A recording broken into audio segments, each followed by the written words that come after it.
ಮಳಲೂರು ಏತ ನೀರಾವರಿ ಯೋಜನೆಗೆ ನಯಾ ಪೈಸೆ ಬಿಡುಗಡೆಯಾಗಿಲ್ಲ. ಡಿ. ರಾಮೇಗೌಡ. ಚಿಕ್ಕಮಗಳೂರು ತಾಲೂಕಿನ ಮಳಲೂರು ಏತ ನೀರಾವರಿ ಯೋಜನೆಗೆ ಸಂಬಂಧಿಸಿದಂತೆ ರಾಜ್ಯ ರೈತ ಸಂಘದ ವತಿಯಿಂದ ಒಂದು ಆಘಾತಕಾರಿ ಹಾಗೂ ಮಹತ್ವದ ಸತ್ಯ ಸ್ಫೋಟವಾಗಿದೆ. ಮಳಲೂರು ಏತ ನೀರಾವರಿ ಯೋಜನೆಯ ಕಾಮಗಾರಿಗೆ ಸದ್ಯಕ್ಕೆ ಒಂದು ನಯಾ ಪೈಸೆ ಹಣವೂ ಬಿಡುಗಡೆಯಾಗಿಲ್ಲ ಎಂದು ಕರ್ನಾಟಕ ರಾಜ್ಯ ರೈತ ಸಂಘದ ತಾಲೂಕು ಅಧ್ಯಕ್ಷರಾದ ಡಿ. ರಾಮೇಗೌಡ ಕಲ್ಲಹಳ್ಳಿ ಹೇಳಿದರು. ತಾಲೂಕು ರೈತ ಸಂಘದ ಅಧ್ಯಕ್ಷ ಡಿ. ರಾಮೇಗೌಡ ಮಾತಾಡ್ತಾ ಇರೋದು. ನಾನು ಒಬ್ಬ ಮಳಲೂರು ಏತ ನೀರಾವರಿ ಫಲಾನುಭವಿನೂ ಸಹ ಹೌದು. ಹಾಗಾಗಿ ನಾನು ಫಲಾನುಭವಿಯಾಗಿ ಇಲ್ಲಿ ಮಾತಾಡೋಕ್ಕೆ ಇಷ್ಟಪಡ್ತೀನಿ.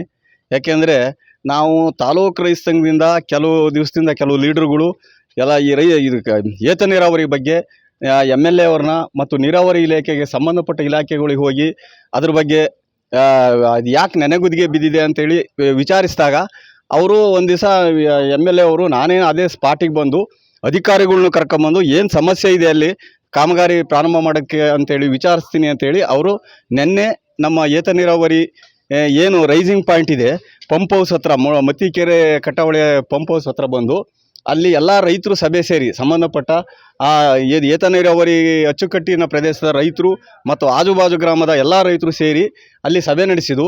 ಆವಾಗ ಅವರು ಇದುವರೆಗೂ ನಮ್ಮ ಈ ಕಾಮಗಾರಿಗೆ ಯಾವುದೇ ಹಣ ಬಿಡುಗಡೆ ಆಗಿಲ್ಲ. ಈಗ ಇದುವರೆಗೂ ಬಿಡುಗಡೆ ಆಗಿರೋ ಹಣ ರೈತರು ಭೂ ಸ್ವಾಧೀನ ಪ್ರಕ್ರಿಯೆಯ ಹಣ ಮಾತ್ರ ಬಿಡುಗಡೆ ಆಗಿದೆ. ಅದನ್ನು ಸದ್ಯದಲ್ಲೇ ಹಣವನ್ನು ಎಲ್ಲ ರೈತರಿಗೂ ಹಂಚುತ್ತೀವಿ ಅಂತೇಳಿ ಈ ತಹಸೀಲ್ದಾರ್ ಅವರು ಹೇಳಿದ್ದಾರೆ ಹಾಗೂ ಸಂಬಂಧಪಟ್ಟ ಅಧಿಕಾರಿಗಳು ಹೇಳಿದ್ದಾರೆ. ಈಗ ಇನ್ನು ಕೆಲವೇ ದಿವಸಗಳಲ್ಲಿ ಈ ಇದನ್ನು ಮಾಹಿತಿಯನ್ನು ಸರ್ಕಾರಕ್ಕೆ ಹೊತ್ತಾಕಿ ಹಣವನ್ನು ಬಿಡುಗಡೆ ಆದಮೇಲೆ ಇಲ್ಲಿ ಇದನ್ನು ಕಾಮಗಾರಿಯನ್ನು ಪ್ರಾರಂಭ ಮಾಡ್ತೀವಿ ಅಂತ ಹೇಳ್ತಿದ್ದಾರೆ. ನಗರದ ಸುದ್ದಿಗೋಷ್ಠಿಯಲ್ಲಿ ಮಾತನಾಡಿದ ಅವರು, ಚಿಕ್ಕಮಗಳೂರು ತಾಲೂಕಿನ ಅಂಬಳೆ ಹೋಬಳಿಯ ಮಳಲೂರು ಏತ ನೀರಾವರಿ ಯೋಜನೆಯ ಬಾಕಿ ಉಳಿದಿರುವ ಕಾಮಗಾರಿಗಳನ್ನು ಪೂರ್ಣಗೊಳಿಸಲು ಮತ್ತು ಕೆರೆಗಳಿಗೆ ನೀರು ತುಂಬಿಸುವಂತೆ ಮೂಡಿಗೆರೆ ಶಾಸಕರಾದ ನಯನಾ ಮೋಟಮ್ಮ ಹಾಗೂ ಕಾವೇರಿ ನೀರಾವರಿ ನಿಗಮದ ಅಧಿಕಾರಿಗಳ ಮೇಲೆ ರೈತರು ನಿರಂತರ ಒತ್ತಡ ಹೇರುತ್ತಿದ್ದರು. ಅದರ ಫಲವಾಗಿ ಜೂನ್ 15, 2026ರಂದು ಮತ್ತಿಕೆರೆ ಗ್ರಾಮದ ಆರಂಭಿಕ ಸ್ಥಳದಲ್ಲಿ ಶಾಸಕರು ಹಾಗೂ ಅಧಿಕಾರಿಗಳ ಸಮ್ಮುಖದಲ್ಲಿ ಮಹತ್ವದ ಸಭೆಯೊಂದು ಜರುಗಿತು ಎಂದು ಹೇಳಿದರು. ನಾನು ಏನಪ್ಪ ಹೇಳ್ತೀನಿ ಅಂದರೆ ಡಿ. ಮಹೇಶ್ರವರು ಇದು ಕಾಮಗಾರಿಗೆ ಹಣ ಎಲ್ಲ ಬಿಡುಗಡೆ ಆಗಿಬಿಟ್ಟಿದೆ, ಇನ್ನೇನು ಏತ ನೀರಾವರಿಗೆ ಹಣ ಬಿಡುಗಡೆ ಆಗಿದೆ ಅಂತ ಎಲ್ಲ ಹೋರಾಟ ಮಾಡಿದ ನಾಯಕರುಗಳಿಗೆ ಆಮೇಲೆ ಅಧಿಕಾರಿಗಳಿಗೆ MLA ಅವರಿಗೆ ಎಲ್ಲರಿಗೂ ಅವರು ಇದನ್ನು ಅಭಿನಂದನೆ ಸಲ್ಲಿಸಿದರು. ಅದು ಸುಳ್ಳು. ಅಂಥ ಸುಳ್ಳು ಸುದ್ದಿಗಳು ಜನಗಳಿಗೆ ಹೋಗಬಾರ್ದು. ನಾವೇನು ಈಗ ರೈತ ಸಂಘದಲ್ಲಿ ಈಗ ನಾವು ಒಂದು ಕಾರ್ಯಕ್ರಮ ಹಾಕ್ಕೊಂಡಿದ್ದೀವಿ. ಈಗ ಅವರು ಈಗ ಸ್ವಲ್ಪ ದಿವಸದಲ್ಲಿ ಅವರು ಪ್ರಾರಂಭ ಮಾಡಲಿಲ್ಲ ಅಂದರೆ ಮತ್ತೆ ನಾವು ಚಳುವಳಿ ಮಾಡಬೇಕು. ಆವಾಗ ಜನಗಳನ್ನ ನಾವು ಕರಿಬೇಕು. ಹಾಗಾಗಿ ಯಾವುದೇ ಕಾರಣಕ್ಕೂ ಈ ಡಿ. ಮಹೇಶ್ರವರು ಈ ಥರದ ಪೊಳ್ಳು ಹೇಳಿಕೆಗಳನ್ನ ಹೇಳಬಾರ್ದು. ಸತ್ಯಾಂಶ ಏನಿದೆ ಅದನ್ನು ತಿಳಿದು ಹೇಳಬೇಕು.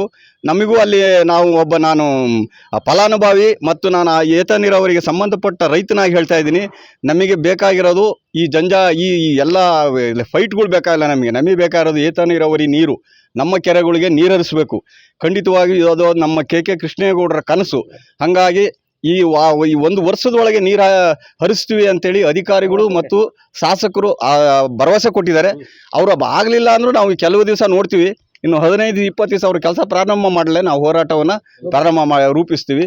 ಈ ಮೂಲಕ ನಾವು ಅಧಿಕಾರಿಗಳಿಗೂ ಹಾಗೂ ಈ ಥರ ಪೊಳ್ಳು ಹೇಳಿಕೆ ಹೇಳೋ ಜನಗಳಿಗೂ ಈ ರೀತಿ ಯಾವುದೇ ಪೊಳ್ಳು ಹೇಳಿಕೆ ಕೊಡಬೇಡಿ ಅಂತೇಳಿ ನಿಮ್ಮ ಮೂಲಕ ನಾನು ಎಚ್ಚರಿಸ್ತೀನಿ.